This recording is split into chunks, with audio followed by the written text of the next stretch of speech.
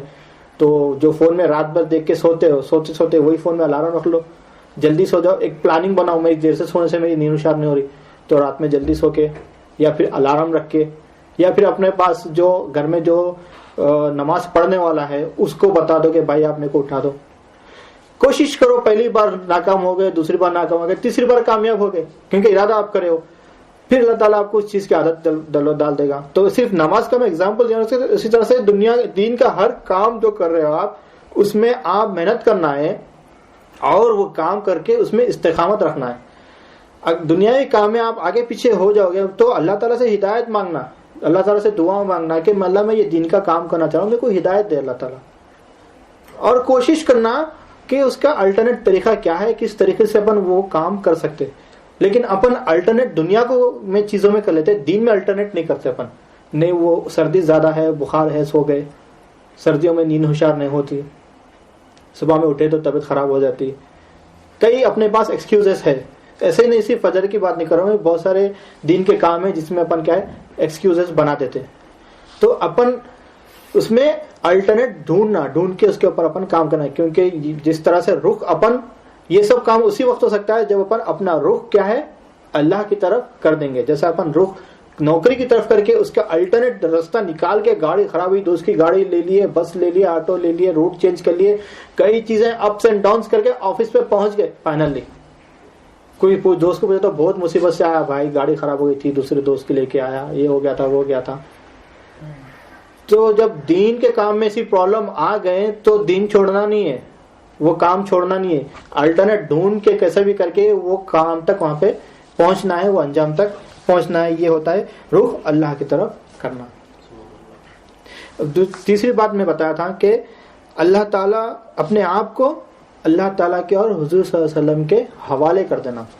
اب یہ کیا ہے حوالے کر دینا, اس کے اوپر بات کریں گے. کہ پہلی بات تو اپن کہتے کہ بلا چوچرا کے گردن جھکا دینا اطاعت کے لیے, فرما برداری کرنا. یہ بات سمجھ میں آ گئی, فرما برداری کرنا ہے, جو بھی دین کی بات سیکھ رہے ہیں سکھا رہے ہیں اس پہ عمل کرنا ہے, اس میں کچھ بھی ایکسکیوزز نہیں لانے کا ہے. اپنا رخ اللہ کی طرف کرنا ہے, جب عمل کر رہے ہیں تو اللہ کے لیے کر رہے ہیں, بلکہ یہ رخ اللہ کی طرف کرنا. یہ 2 پوائنٹ تو سمجھ میں آ گیا. لیکن حوالے کر دینا کیا ہوتا ہے, حوالے سے مراد کیا ہے, اپنے آپ کو حوالے کر دینا. تو حوالے کر دینے کا مطلب یہ ہے, ایک چھوٹی سی بات ہے کہ آپ سپر مارکیٹ میں جاؤ گے تو کچھ سامان خریدو گے, تو جب وہ سامان خریدنے سے پہلے وہ سامان کی ملکیت کس کے پاس رہے گی, وہ سپر مارکیٹ کے پاس والے کے پاس رہے گی. جو آپ کے پاس جیب میں پیسے ہیں وہ کس کی ملکیت رہیں گی, وہ آپ کی ملکیت رہیں گی. جب آپ وہ سامان خرید لو گے تو وہ سامان آپ کے حوالے کر دے گا. وہ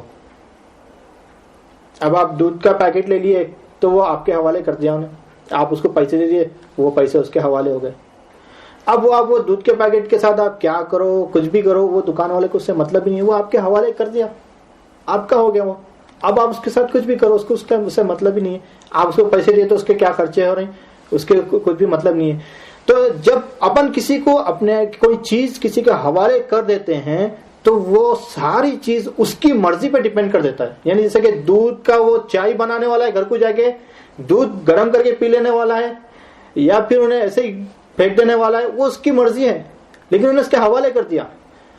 تو اپن جس کے حوالے کر دیتے ہیں اب مرضی اسی کی ہو جاتی ہے. تو اسی طرح سے اپنے آپ کو اللہ کے حوالے کر دینا ہے. کیوں کرنا ہے, اللہ کی مرضی. اللہ کی مرضی کیا ہے کہ اللہ کی پہچان حاصل کرنا ہے. اللہ کی مرضی اپن پیدا ہونے کا مقصد کیا ہے کہ اللہ کی پہچان حاصل کرنا ہے. تو جب اللہ کی پہچان حاصل اپنے کو کرنا ہے تو اپنے آپ کو اللہ کے حوالے کر دینا پڑتا. اللہ جو کچھ بھی اپنے کو بتایا گیا, حضور صلی اللہ علیہ وسلم نے جو کچھ بتایا ہے, وہ کام کو اپن کو فالو کرنا ہے, اپنے آپ کو حوالے کر دینا ہے. اس کا مطلب یہ کام میں اتنے 10 پوائنٹس ہے, 10 میں سے میں 5 کروں گا, 6 کروں گا, 4 کروں گا, میں 8 کروں گا, باقی کا بھائی میرے کو یہ دیکھنا ہے, وہ دیکھنا ہے. وہ آپ کو برابر جو آپ کو اسلام جو بات بتایا یہ کرنا ہے وہ کرنا ہے, جس سے منع کیا گیا وہ منع کر دینا ہے. یہ یعنی اپنے آپ کو پوری طریقے سے اللہ تعالیٰ کے حوالے کر دینا ہے. یہ چیز کیا ہے, امپورٹنٹ ہے. آپ تبھی آپ مسلمان کہلاؤ گے. اس کی ایک مثال دیتا ہوں. حضرت بلال رضی اللہ عنہ سے. حضرت بلال رضی اللہ عنہ وہ مسلمان ہیں جس نے اسلام کی شروعات میں یعنی سٹارٹنگ کے دور میں اس وقت انہوں نے ایمان قبول کیا، ان لوگوں میں سے ایک حضرت بلال رضی اللہ عنہ۔ وہ وقت ایسا تھا کہ غلام خریدے اور بیچے جاتے، یعنی آج اپن کسی کے پاس جاب کر رہے ہیں تو پہلے اپن کیا ہے عمل میں ایک آفر لیٹر ملتا ہے اپنے کو، یہ آپ کی جاب رسپانسبلٹی سے یہ آپ کو کرنا ہے، اس سے ہٹ کے آپ کوئی کام نہیں کریں گے، سیلری آپ کو اتنا ہی ملیں گے، آپ پھر 4 مہینے کر کے پھر دوسری جگہ پہ کمپنی میں جوائن کریں گے، وہ کمپنی میں کام کریں گے، پھر دوسری وہ چھوڑ دے کے 2 مہینے کا میں کوئی اور کمپنی میں کام کریں گے، آپ اپنی مرضی کے مالک ہیں یہاں پر۔ اس وقت کیا ہے غلام خریدے جاتے ہیں، یعنی کچھ پیسے دے کے غلام کو خرید لیتے تھے، اب وہ زندگی بھر انہیں اسی کے ساتھ رہنا اور اسی کی مرضی کے طور پہ زندگی جینا، جب تک کہ یا وہ مر جائے یا پھر کوئی اور اس کو خرید لے۔ یہ پہلے کا اصول اس طرح تھا۔ تو حضرت بلال رضی اللہ عنہ کیا ہے، ایک کفار کے غلام تھے، ایک کافر کے غلام تھے۔ تو جب بلال رضی اللہ عنہ نے دین حاصل کیا، اسلام کو قبول کیا، تو اس وقت ان کا جو آقا ہے یعنی جس کے انہوں غلام تھے، اس کو یہ بات پتہ چلی تو وہ بہت ہی جلال میں گیا، بہت غصے میں گیا۔ وہ بولا کہ تم میرا غلام ہے تو میرے دین پہ چلنا ہے، میرے حکم پہ چلنا ہے، میری جو مرضی ہے اس مرضی پہ چلنا ہے، میرا دین چھوڑ دے کے کوئی اور دین کیسا حاصل کر سکتے، اپنے دین سے پھر جاؤ، واپس میرے دین پہ آ جاؤ۔ تو حضرت بلال رضی اللہ عنہ بولے کہ نہیں، میں نے اسلام قبول کیا ہے اور اللہ کو ایک مانا ہے، وہ عہد کا نعرہ میں نے لگایا، بس میں حضور صلی اللہ علیہ وسلم اللہ کو مانوں گا، حضور صلی اللہ علیہ وسلم کو مانوں گا، حضور کا جو دین ہے وہی دین مانوں گا، میں دوسرا دین نہیں مانوں گا۔ تو وہ بولتا کہ ٹھیک ہے، تب تو میرا غلام ہے، میں تیرے ساتھ کچھ بھی کر سکتا ہوں۔ وہ اذیتیں دینا شروع کیا، ان کو تکلیف دینا شروع کیا، ان کو کھانا نہیں دیتا ہے، پانی نہیں دیتا ہے، ان کو مارنا، ظلم کرنا شروع کیا ان کے اوپر۔ تب بھی حضرت بلال رضی اللہ عنہ اپنے دین سے نہیں پھرے۔ تو وہ کیا اذیتوں میں اضافہ کر دیا، تکلیفوں میں اضافہ کر دیا، اتنی تکلیفیں دیا کہ جب اس وقت جو عرب کی جو دھوپ ہے، گرمی ہے، اسے بہت زیادہ گرمی مانا جاتا تھا، بہت زیادہ گرم ہوتی تھی اس وقت حضرت بلال رضی اللہ عنہ کو زمین پہ لٹا کر ان کے اوپر کیا ہے کوڑلے مارتا تھا، ان کے اوپر ظلم کرتا تھا۔ تو گرمی کی شدت سے ان کے جسم کو ان کی جو پیٹھ کی جو چمڑی ہے وہ پورا زمین کو چپک جاتی تھی، چپک کر اس کے اندر سے کیا ہے خون نکلنا شروع ہو جاتا تھا۔ تو اس وقت بھی بلال رضی اللہ عنہ عہد کے نعرے لگاتے تھے، اس وقت بھی کیا ہے دین کو انہوں نے چھوڑا نہیں ہے۔ تو وہ بیزار ہو کے وہ بولا کہ اب ایسا نہیں ہوگا، بلکہ وہ ان کے گلے میں رسی باندھ کے مکے کے کچھ جو کفاروں کے جو بچے تھے، بدماش بچے تھے، ان لوگوں کے ہاتھ میں دے دیا۔ وہ بلال رضی اللہ عنہ کو گھسیٹتے ہوئے پورا مکے میں گھما رہے ہیں، جو کافر ہے پورے ان کو دیکھ کے ہنس رہے ہیں، اس کا مذاق اڑا رہے ہیں۔ آخر میں حضرت بلال رضی اللہ عنہ کو جھاڑ پر بند دیتے ہیں، بند کر ان کے اوپر پتھریں مارتے ہیں، سب لوگ ان کا مذاق اڑاتے ہیں۔ تو کچھ کفار بولتے ہیں کہ اتنی تکلیف ملنے کے بعد میں بھی تم اپنی ضد پہ کیوں اڑے ہو، پرانے دن پہ آ جاؤ واپس، کیا ہے اتنی تکلیف مل رہی ہے تم کو، سمجھ میں نہیں آ رہا۔ تو حضرت بلال رضی اللہ عنہ بتاتے ہیں کہ جب آپ مٹی کا برتن خریدنے کے لیے جاتے ہو تو اسے ٹھوک کر دیکھتے ہیں کہ یہ کتنا مضبوط ہے یا نہیں ہے۔ تو بلال کے دین کو، بلال کے ایمان کو اللہ تعالیٰ آزما رہا ہے۔ وہ ابھی یہ بلال کو ٹھوک کر دیکھ رہا ہے کہ بلال اپنے دین میں کتنا پکا ہے، اور یہ بول کر وہ عہد کے نعرے لگاتے ہیں۔ حضرت ابوبکر صدیق یہ سارا واقعہ دیکھتے ہیں، دیکھ کر حضور صلی اللہ علیہ وسلم سے اجازت لے کر حضرت بلال رضی اللہ عنہ کے آقا کے پاس پہنچتے ہیں، پہنچ کے ان سے بات کرتے ہیں، بولتے ہیں کہ یہ آپ اتنی جو تکلیفیں دے رہے ہو اس سے کیا ملنے والا ہے، کیوں اتنی تکلیفیں دے رہے ہو، اس کو تکلیفیں مت دیو۔ تو وہ بولتا ہے کہ یہ میرا غلام ہے، یہ میری مرضی ہے، میں جو چاہوں جتنا چاہے وہ میں تکلیف دوں، یہ میری مرضی ہے۔ تو ابھی کب تک تکلیف دینے کا ارادہ ہے؟ تو وہ بولتا ہے کہ میں اتنی تکلیف دوں گا، میں یا تو یہ اپنے دین سے پھر لے، واپس میرے دین میں آ جائے، یا پھر یہ مر جائے، میں تب تک تکلیف دوں گا۔ تو حضرت ابوبکر صدیق رضی اللہ عنہ بولتا ہے کہ یہ جو دین حاصل کرا ہے، جو ہدایت اس کو ملی ہے، اس سے یہ پھرنے والا نہیں ہے، یہ بات تو پکی ہے، 100% یہ نہیں پھرنے والا ہے۔ اور اگر یہ مر جائے تو تمہارا کیا فائدہ ہے, تمہارا اس میں کیا فائدہ ہے, تو کیا راستہ ہے بول کے پوچھتے ہیں. اتنا ہے تو جو ان کا آقا ہے وہ بولتا ہے کہ تم کو اتنا ہمدردی تو پھر اس کو خرید کے لے کے جاؤ. تو وہ بولتے ہیں میں خریدنے کے لیے تیار ہوں, بتاؤ اس کی قیمت کیا ہے. تو اس وقت ان کا جو آقا ہے حضرت بلال رضی اللہ عنہ کا, وہ سمجھ گیا کہ ابھی یہ اسلام کے لیے ان کو لینے کے لیے جا رہے ہیں, تو اب میں ایسی قیمت بتاؤں گا کہ یہ خود واپس چلے جائے. ایک غلام کی قیمت ہے نا, ہر چیز کی قیمت ہوتی ہے. کوئی چیز خرید رہے ہیں آپ تو اس کی ایک ویلیو رہتی ہے. ایک کوئی کا خرید رہے ہیں, ایک دودھ کا باٹل خرید رہے ہیں 3 درہم کا ہے, اگر میں اس کو میں بولوں گا 1000 کا ہے تو آپ کیا بولیں گے, کیا بات کر رہے ہیں, میں بول کے چلے جائیں گے, آپ خود جائیں گے. بیچنا نہیں ہے تو اکثر لوگ ایسے ہی کرتے ہیں, اگر کوئی چیز بیچنا نہیں تو اس کو کئی گنا زیادہ ریٹ بتا دیتے ہیں. تو وہ کہا کہ یہ سوچا وہ سوچا کہ مجھے واپس چلے جانے کے لیے کیا کئی گنا زیادہ ریٹ بتا دیا حضرت بلال رضی اللہ عنہ کو. تو حضرت ابوبکر صدیق رضی اللہ عنہ بولے کہ مجھے منظور ہے, اور انہوں نے وہ بات کو قبول کر کے انہوں اس کے لیے پیسہ دے دیا. تو جو ان کا آقا تھا حضرت بلال رضی اللہ عنہ کا, انہوں نے بولا کہ اے ابوبکر تم تو بہت بڑے تاجر تھے, تم کو بہت اچھا تاجر مانتا تھا میں, ہمیشہ تم فائدے کا منافع کا سودا کرنے والے سمجھتا تھا. تم نے یہ اتنا مہنگا کیوں خریدا, بہت اتنا زیادہ پیسہ دیا, میں اتنی قیمت لگایا جتنی یہ ویلیو ہے ہی نہیں, لیکن تم نے خریدا کیوں ہے؟ اتنا منافع کا فائدہ کرنا, تم اتنے بڑے تاجر ہے کہ اتنا نقصان کا فائدہ کیوں حاصل کرا؟ تو حضرت ابوبکر صدیق رضی اللہ عنہ بولتے ہیں کہ اس میں جو منافع مجھے مل رہا ہے اس کا تمہیں پتہ نہیں ہے. جو بلال کی جو قیمت ہے اس کے معنی میں بہت کم دیا میں, تمہیں یہ بہت زیادہ لگ رہی ہے قیمت, لیکن جو قیمت بلال کی ہے اس کے مقابلے میں نے تو بہت کم رقم دی ہے. یہ بول کے حضرت بلال رضی اللہ عنہ کو وہاں سے وہ لے کر چلے جاتے ہیں. لے جا کے جب حضور صلی اللہ علیہ وسلم سے ملاقات ہوتی ہے تب بلال رضی اللہ عنہ روتے ہوئے حضور صلی اللہ علیہ وسلم سے گلے لپٹ جاتے ہیں, گلے لگ جاتے ہیں.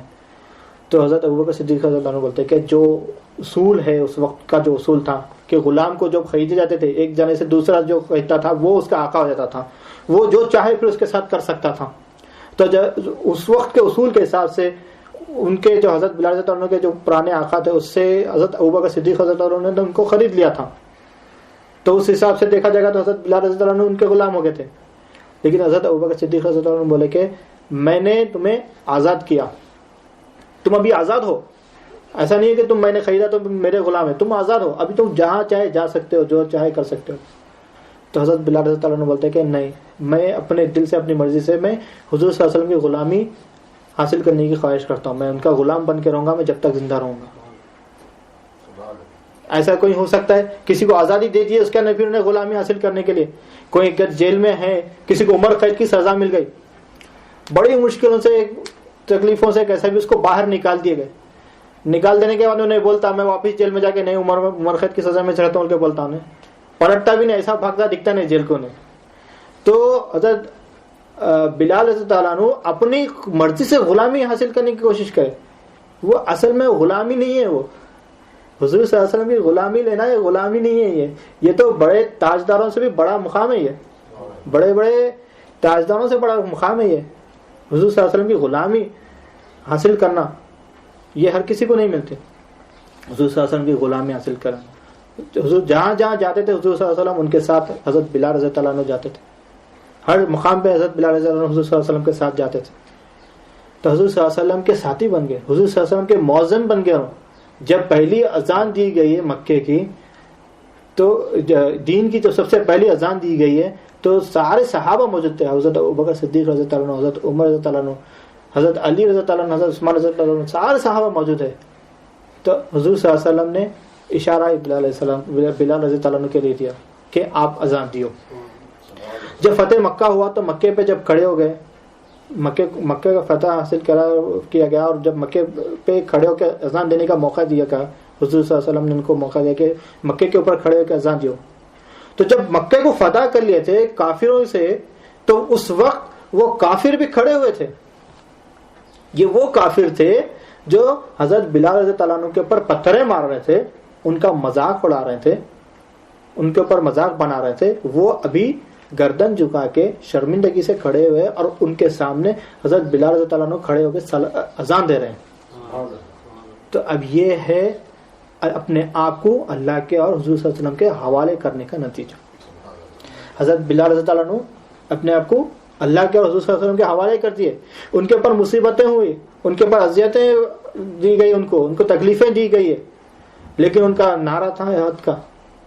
اپنے آپ کو, اپنے دل کو, اپنے آپ کو اللہ تعالیٰ کے رسول صلی اللہ علیہ وسلم کے حوالے کر دیے. کمزور نہیں پڑے انہوں, تکلیفوں کو دیکھ کے, مصیبتوں کو دیکھ کے انہوں کمزور نہیں پڑے. اپنے آپ کو انہوں پوری طریقے سے اللہ تعالیٰ کے حوالے کر دیے تھے. کرنے کے بعد میں نتیجہ کیا ملا؟ کئی گنا زیادہ ان کی جو ایک عام غلام کے جو ویلیو تھی اس سے کئی گنا زیادہ ویلیو میں ان کو خریدا گیا. خرید کے یہ بھی نہیں بتایا گیا ہے کہ اتنے پیسے دے کے خریدا, نہیں بتایا. یہ جو پیسے دے یہ تو کچھ بھی نہیں ہے ان کی مرتبے کے سامنے, یہ بات بتائی گئی. تو پھر ان کا مرتبہ کیا ہے سوچو. تو اس سے یہ بات سمجھ میں آتی ہے کہ جو حضور صلی اللہ علیہ وسلم کی غلامی میں آ جاتا ہے, جو حضور صلی اللہ علیہ وسلم کے ان کے صحابہ اولیاء کے غلامی میں آ جاتا ہے, وہ عام انسان نہیں ہوتا ہے. اس کا مرتبہ عام آدمی کے ساتھ مرتبہ نہیں ہوتا. اللہ تعالیٰ اس کے مرتبے بڑھا دیتا ہے. تو اس وقت جو یہ ہم کو یہ عبرت حاصل کرنا چاہیے کہ جو بلال رضی اللہ عنہ کو جو مقام ملا حضور صلی اللہ علیہ وسلم کی غلامی حاصل کرنے کے بعد, یہ مقام ملا. اپنے آپ کو اللہ تعالیٰ کے حضور صلی اللہ علیہ وسلم کے حوالے کرنے کے بعد یہ مقام ملا. تو ہم کو جب اپنے آپ کو اللہ تعالیٰ کے حوالے کر دیتے ہیں, حضور صلی اللہ علیہ وسلم کے حوالے کر دیتے ہیں, تو ہم کو کچھ دن کے لیے کچھ تکلیفیں حاصل ہوئیں گے, دنیاوی پریشانی آئیں گے, تکلیف آئیں گے. یہ کس لیے آئیں گے؟ کیونکہ اپنے نفس کو فی الحال کیا ہے معلوم ہے, کفر اور نفاق کی طرف پورا اس کی عادت ڈال کے چھوڑے نا, پوری طریقے سے اس کے اپنے آپ کفر کا غلام, دنیا کے غلام بنا کے رکھے ہیں نفس کو. تو وہ کیسا مانے گا نفس دین پہ چلنے کے لیے؟ تو وہ مصیبت آئیں گے اپنے کو, لیکن اپن اس کو ایکسکیوز نہیں کرنا, اس کو لے کے اپن دین پہ چلنا. اپنے جب بلال رضی اللہ عنہ اس وقت اپنے آپ کو حوالے کر کے مثال قائم کرے ہیں جس وقت اسلام کا شروع دور تھا. ابھی زیادہ اپنے لیے کوئی آئیڈیلز بنے ہوئے نہیں تھے, زیادہ واقعات ہم دیکھے ہوئے نہیں تھے, زیادہ ہمیں کو دین کی نالج حاصل کرنے کے طریقے نہیں تھے. الحمدللہ ابھی ہمارے کتنے آئیڈیلز, سب سے بڑے حضور صلی اللہ علیہ وسلم اپنے آئیڈیل ہیں. اس کے اندر صحابہ ہیں, اولیاء ہیں, کتابیں ہیں, تفسیریں ہیں, سیرتیں ہیں, اتنے چیزیں اپنے پاس ہے اور سہولتیں دیکھو اپنے پاس. جو بھی چیز چاہیے اپنے کو کیا ہے, پہلے اب کتابوں کا بھی وقت چلا گیا, کتابوں میں ڈھونڈنے کا بھی وقت چلا گیا, انٹرنیٹ پہ ہر چیز موجود ہے, بھائی گھر بیٹھے اپنے ایمان کو تازہ کرنے کا ہے. پھر بھی ہم اپنے دل میں کیا ہے معلوم ہے, کفر کو, بتوں کو دل میں بٹھا کے رکھیں. تو زبان سے لا الہ الا اللہ بولتے ہیں, دل میں بتاں رکھتے ہیں, تو ہم منافق ہیں. تو اس دور میں جب سارے سہولتیں ملنے کے بعد میں ہم منافقت رکھ رہے ہیں دل میں, تو اگر اپن اس وقت رہتے تو اپنا کیا حال ہوتا تھا؟ شاید اپن کفار ہوتے تھے, اس وقت کفاروں میں شامل ہوتے تھے. کیونکہ جتنی سہولتیں ملنے کے بعد میں بھی اپن اسلام کو نہیں سمجھ رہے ہیں, دین کو نہیں سمجھ رہے ہیں. یعنی بچے کو اسکول میں پڑھا کے, ٹیوشن میں پڑھا کے, ایکسٹرا کلاسز میں, ہوم ٹیوشن پڑھانے کے بعد میں بھی فیل ہو جا رہا ہوں. تو بھائی پڑھائی نہیں تو نہیں, کیسا نہیں دین حاصل کریں, کیسا پڑھیں گا نا, کیسا پاس ہوئے گا. تو اس وقت جو اسٹیپ انہوں لیے, جو اپنے آپ کو اللہ کے حوالے کر, یہ بہت بڑی بات ہے. تو اس سے اپنے کو سمجھنا چاہیے کہ اللہ کے حوالے اپنے آپ کو کیسے کرنا ہے. جب اپنے کو اللہ کے حوالے کرنا ہے تو اپنے کو باقی سب چیزوں کے بارے میں فکر کرنے کی ضرورت نہیں ہے, دنیا کی تکلیفوں کو فکر کرنے کی ضرورت نہیں ہے, دنیا کے کام کو فکر کرنے کی ضرورت نہیں ہے. جب اپنے آپ کو اللہ کے حوالے کر دیتے ہیں تو دین بھی سنور جاتی ہے, دنیا بھی سنور جاتی ہے. بلال رضی اللہ عنہ کی دین بھی سنور گئی, دنیا بھی سنور گئی. آج تک حضرت بلال رضی اللہ عنہ کا نام کیا ہے, موجود ہے اور تا قیامت تک رہیں گا. جب معراج کے لیے حضور صلی اللہ علیہ وسلم کو معراج نصیب ہوئی, جب معراج کے لیے جب حضور صلی اللہ علیہ وسلم آسمانوں پہ گئے تو آسمانوں پہ انہوں نے حضرت بلال رضی اللہ عنہ کے قدموں کی آہٹ سنی. تو اللہ تعالیٰ بھی حضور صلی اللہ علیہ وسلم کے غلاموں کو اس طرح سے پسند کرتا ہے. یہ مرتبہ ہے. تو اپنے کو آگے پیچھے کچھ ٹینشنوں کا سوچنے کی ضرورت نہیں ہے. جب دین کو اپنے کو پوری طریقے سے اللہ کے حوالے کر دیں گے تو دین بھی سنور جائیں گے, دنیا بھی سنور جائیں گے, دنیا کے کام بھی آپ کو آسان ہو جائیں گے. شروعات میں مشکلات نظر آئیں گے, لیکن وہ مشکلات کو دیکھ کے اپن گھبرانا نہیں. بلال رضی اللہ عنہ کی جو قربانیاں ہیں اس کو یاد کر لینا. جو تکلیفیں بلال رضی اللہ عنہ نے حاصل کی ہے, وہ تکلیف کیا میں برداشت کر سکتا ہوں, اتنی تکلیف تو میرے کو نہیں ہے. یہ سوچ کر اپنی تکلیفوں سے نہیں گھبرانا اور اب اپنے راستے پہ چلنا. ایک دن جمعے کی نماز باہر دھوپ میں پڑھ کے دیکھ لینا, کتنی دھوپ ہے, کتنی تکلیف میں ہم جمعے کی نماز پڑھیں. جو 2 رکعت کی نماز ہویں گی, 5 منٹ کی نماز ہویں گی, اس میں پریشان ہو جاتے پن اے سی نہیں ہے اور مسجد میں فین نہیں کھولے, ایسا ویسا ہزار باتیں ہو جاتی.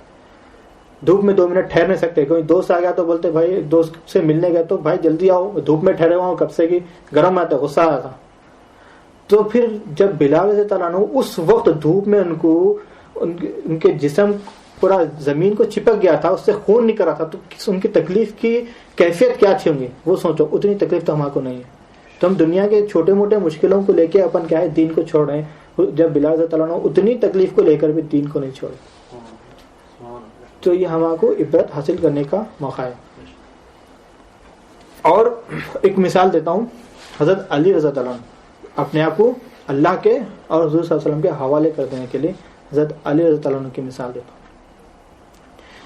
حضرت علی رضی اللہ عنہ جب حضور صلی اللہ علیہ وسلم کو بتایا, اللہ تعالیٰ سے حکم آیا ہے کہ آپ کو ہجرت کرنا ہے مکے سے مدینے کے لیے, تو جب حضور صلی اللہ علیہ وسلم نے حضرت علی رضی اللہ عنہ کو بولے کہ میں مدینے کے لیے ہجرت کر رہا ہوں, آج کی رات آپ کو میرے بستر پہ سو جانا ہے, اور صبح میں جس کے امانتیں ہیں ان کے اپنے اپنے امانتیں دے کے صبح آپ مدینے میں میرے سے ملاقات کریں گے. تو اس وقت کفار مکہ اسلام کے خلاف مصیبتیں تکلیفیں دینے کے لیے گھوم رہا ہے. لوگ حضور صلی اللہ علیہ وسلم کو قتل کرنے کی کوشش کر رہے ہیں. تو اس وقت وہ بستر پہ حضرت علی رضی اللہ عنہ کو سونے کے لیے حکم دیا گیا. تو سوچو کہ وہ موت کا بستر ہے, یعنی کوئی بھی کسی بھی وقت وہاں پہ اپنا ناپاک ارادہ پورا کرنے کی کوشش کرنے کے لیے آئے گا. لیکن تو اس وقت حضرت علی رضی اللہ عنہ کے کیا کیفیت ہونا چاہیے؟ حضرت علی بولنا چاہیے تھا کہ یہاں پر نہیں سوتا ہوں رسول اللہ, میں بہت مشکل ہے, میں کوئی یہاں سو گیا تو میں کہیں اور سو جاتا ہوں, یہاں پہ کیسا سوؤں میں. اگر کوئی آپ کو بولیں گے تو آپ وہی بولیں گے نا, ارے بھائی یہاں پہ اتنا مشکل ہے, میں کیسا سو جاؤں بول کے بولتے. لیکن حضرت علی رضی اللہ عنہ اتنا اطمینان سے سو گئے وہاں پر. یہ ہے حضور صلی اللہ علیہ وسلم کی فرما برداری, اپنے آپ کو اللہ تعالیٰ کے اور حضور صلی اللہ علیہ وسلم کے حوالے کر دینا. جب حضرت علی رضی اللہ عنہ سے پوچھا گیا کہ آپ اس وقت جب سوئے تو آپ کو کیسا لگا, تو اس وقت حضرت علی رضی اللہ عنہ بولے کہ میں اپنی پوری زندگی میں اتنی سکون کی نیند نہیں سویا جتنی سکون کی نیند اس وقت سویا ہوں. یہ ہوتا ہے اللہ تعالیٰ کے اپنے آپ کو اللہ اور حضور صلی اللہ علیہ وسلم کے حوالے کر دینے والے کی نیند. اپن سو رہے ہیں رات میں, گھر میں ٹینشن, رات میں نیند میں سو رہے ہیں ٹینشن, صبح جا کے آفس میں یہ کام کرنا ہے, یہ کرنا ہے, یہ قرضہ ہے اس کو دینے کا ہے, پیسہ اس کا کیسا, یہ خرچہ کیسا, وہ خرچہ کیسا, یہ ٹینشن میں اپن, نیند نہیں آ رہی. سارے سہولتیں ہیں, اپنے کو سکون ہے, اے سی ہے, سب ہے, نیند نہیں ہے. کیوں ٹینشن ہے؟ کیوں؟ کیونکہ اپنے آپ کو اللہ اور حضور صلی اللہ علیہ وسلم کے حوالے اپن نہیں کریں. جس دن آپ اپنے آپ کو اللہ تعالیٰ کے حضور صلی اللہ علیہ وسلم کے حوالے کر دیں گے, تو جب اپنے آپ کو حوالے کر دیں گے, اپنے فکر کو, اپنے ٹینشن سے, اپنی مصیبتوں کو, سب چیز کو اللہ کے حوالے ہو جائے گی. آپ حضرت علی رضی اللہ عنہ جس طرح سے سکون سے سوئے اس طرح سے آپ سکون کی نیند لوگے, کیونکہ میرا حاجت روا تو اللہ ہے, میرے کو یہ سب سننے کی ضرورت نہیں ہے. آپ سکون کی نیند سوئیں گے. یہ اپنے آپ کو اللہ تعالیٰ کے حوالے کرنے کے یہ فائدے. تو اس بات سے ہمیں غور کرنا چاہیے کہ اپنے آپ کو اللہ کے حوالے کس طرح سے کریں. ایک مثال لیتے ہیں حضرت ابوبکر صدیق رضی اللہ عنہ کے غار سور کی. جب ہجرت کے لیے جا رہے تھے تو ایک مرتبہ غار سور میں رکنے کا موقع ملا. تو حضرت ابوبکر صدیق رضی اللہ عنہ حضور صلی اللہ علیہ وسلم کو فرمایا کہ یا رسول اللہ آپ کچھ دیر انتظار کریے, میں اندر صفائی کر کے آتا ہوں. انہوں نے اندر غار سور کو سارے صفائی کی ہے. تو جہاں پر سانپ کے جو ہول ہے, یعنی پہلے پہاڑوں میں اگر آپ جاؤ گے تو زمین پہ کیا ہے کچھ سوراخیں نظر آئیں گے جو سانپ وغیرہ سوراخیں بنا کے رکھتے ہیں. تو انہوں نے وہ سارے سوراخوں کو کیا انہوں نے بند کر دیا, اپنا کرتا نکال کے کرتے مبارک سے بھی سوراخ کو بند کر دیا. تو ایک سوراخ رہ گیا تھا, تو وہاں پر انہوں نے اپنی ایڑی مبارک لگا کر وہاں پر بیٹھ کے حضور صلی اللہ علیہ وسلم کو اپنے گود میں لٹا دی. وہاں پہ حضور صلی اللہ علیہ وسلم اپنے سر کو کیا ہے حضرت ابوبکر صدیق رضی اللہ عنہ کے گود میں رکھ کر سو گئے. تو اس سوراخ میں ایک سانپ آیا. سانپ آ کر کیا ہے حضرت ابوبکر صدیق رضی اللہ عنہ کو ڈسنا شروع کر دیا تاکہ اس کو باہر نکلنا ہے. تو وہ سانپ کی بھی اپنی ایک واقعہ ہے, وہ حضور صلی اللہ علیہ وسلم کا دیدار کرنا چاہ رہا تھا. تو میں ابھی وقت کے حساب سے میں شارٹ کٹ میں جو میرا ٹاپک میں بولنا چاہ رہا ہوں اس پہ ان شارٹ میں بتا کے نکل جاتا ہوں بات کو, کہ وہ سانپ ابوبکر صدیق رضی اللہ عنہ کو ڈسنا شروع کر دیا. تو وہ بہت ہی پرانا اور بہت ہی زہریلا سانپ تھا. تو اب یہ یہاں پر حضرت ابوبکر صدیق رضی اللہ عنہ کی کیفیت دیکھیے. وہ ذرا بھی ایک چھوٹا سا موومنٹ بھی نہیں کریں تاکہ حضور صلی اللہ علیہ وسلم کی نیند خراب نہیں ہونا کہ اپنا ایک چھوٹا سا موومنٹ نہیں کرے. ہمارے کو آج ایک چھوٹی سی چمٹی بھی کاٹے تو اپن نیچے سے اوپر تک پورا ہل جاتے ہیں. چمٹی کاٹے بول کے اڑ جاتے ہیں, بھائی یہاں چمٹے میں بیٹھتا ہوں نہیں بول کے اڑ کے چلے جاتے ہیں. ایک ہی تھی بھائی چلے گئے وہ تو بھی نہیں میں نہیں بیٹھتا ہوں بولتے. حضور جو اس وقت حضرت ابوبکر صدیق رضی اللہ عنہ کو سانپ نے ڈس لیا تب بھی وہ کیا ہے بڑے ہی اطمینان سے بیٹھے, بالکل ہلے نہیں. کیا ان کو تکلیف نہیں تھی؟ بالکل ان کو تکلیف ہو رہی تھی, لیکن وہ جو ان کو تکلیف ہو رہی تھی وہ ان کا وہ دنیا تھی. وہ جو یہاں پہ جو آرام کرتے تھے حضور صلی اللہ علیہ وسلم ان کا دین تھا. انہوں دنیا کیسے دین خراب نہیں کر سکتے تھے, انہوں اپنے آپ کو اللہ اور حضور صلی اللہ علیہ وسلم کے حوالے کر دیے تھے نا. تو وہ تکلیف وہ ڈستے ڈستے ڈستے وہ کئی مرتبہ ان کو ڈسا ہے. تو جب زہر چڑھ چکا تھا پوری طریقے سے, تو جب ان کو تکلیف برداشت نہیں ہوئی تو ان کے آنکھ سے آنسو روانہ ہو گئے. جب آنکھ سے آنسو جاری ہو گئے تو کچھ آنسو کچھ قطرے حضور صلی اللہ علیہ وسلم کے چہرے مبارک پہ گرے تو ان کی نیند ہوشیار ہوئی. تو جب اس وقت حضور صلی اللہ علیہ وسلم نے پوچھا کہ اے ابوبکر کیوں رو رہے ہو, تو اس وقت ابوبکر صدیق رضی اللہ عنہ کا جواب تھا کہ یا رسول اللہ میرے ماں باپ آپ پر قربان, مجھے سانپ نے ڈس لیا. تو حضور صلی اللہ علیہ وسلم نے اس وقت کیا ہے ان کو ایڑی ہٹانے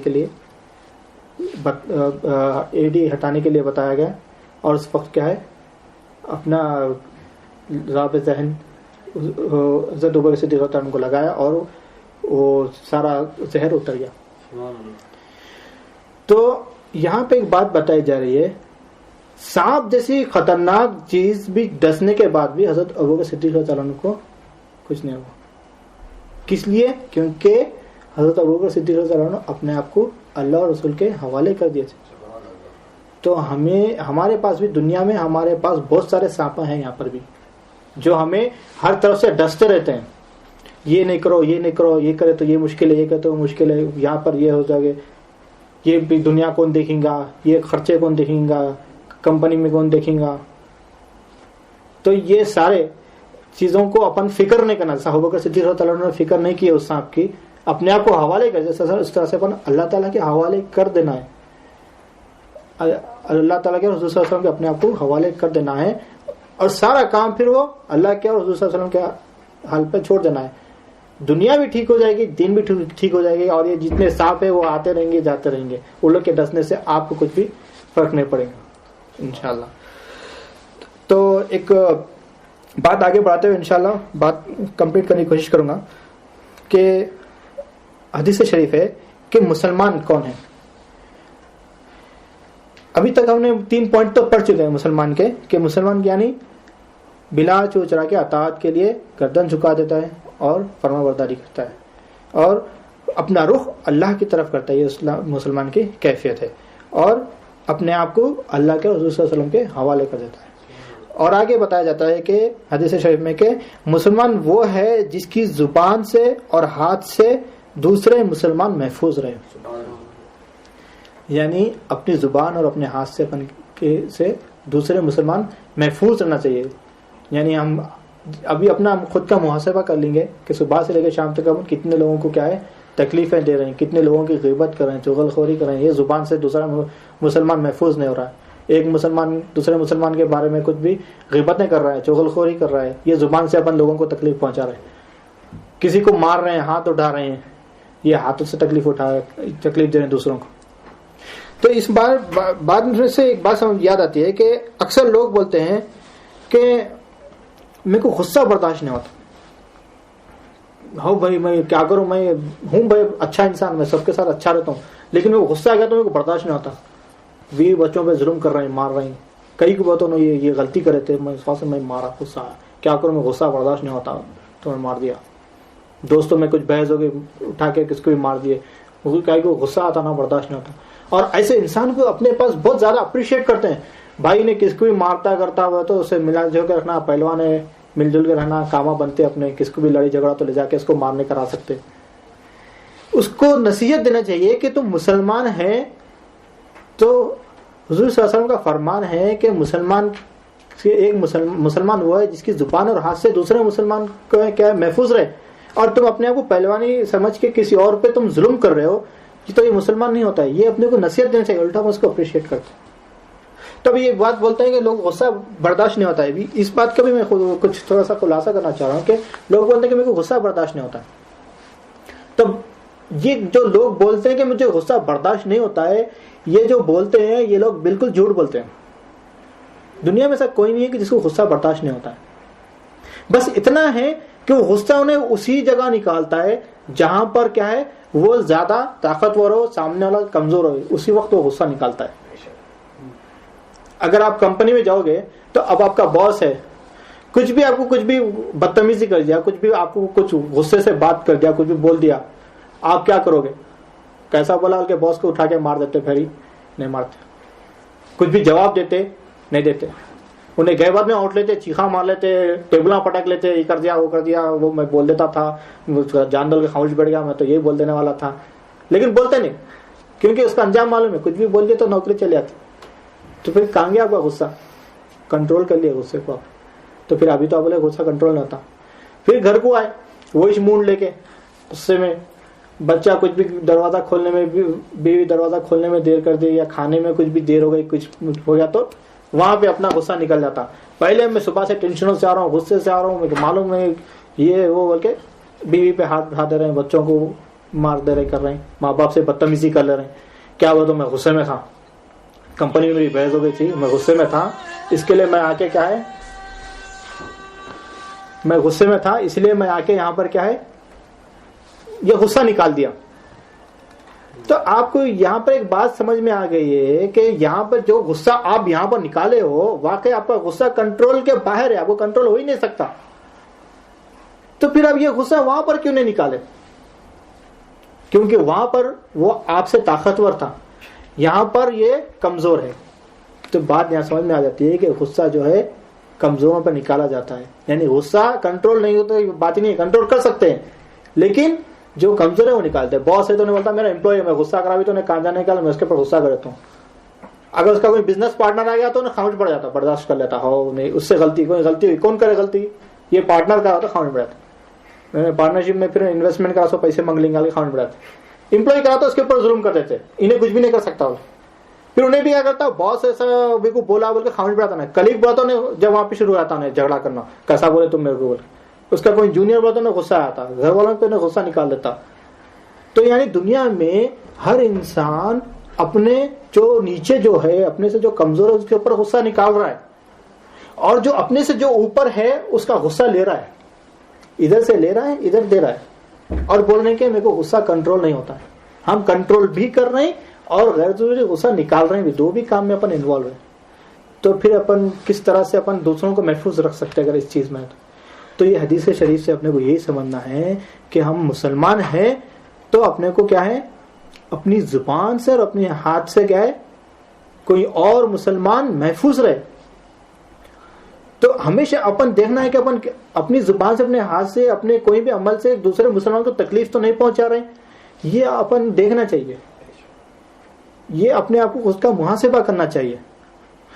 جب ایک مرتبہ حضور صلی اللہ علیہ وسلم صحابہ کے ساتھ گزر رہے تھے تو راستے میں پتھر تھا, تو حضور صلی اللہ علیہ وسلم نے وہ پتھر کو اٹھا کے بازو کر دیا اور وہاں سے گزرے.